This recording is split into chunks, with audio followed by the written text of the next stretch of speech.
Remove small size luggage repainting to pearl white. Ayan, maraming scratches po to guys. Ngayon, after ma-repaint namin, ito na po yung result. Ayan o.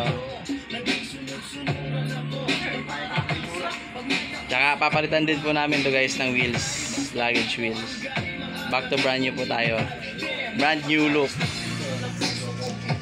Ayan.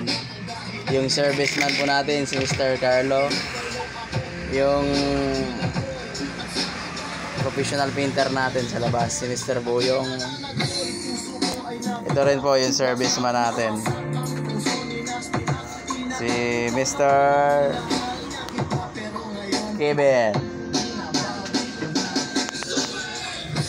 Mga luggage experts po yan. Kaya guys, yung mga branded na luggages nyo, ipagkatiwala nyo na sa mga eksperto. Salamat.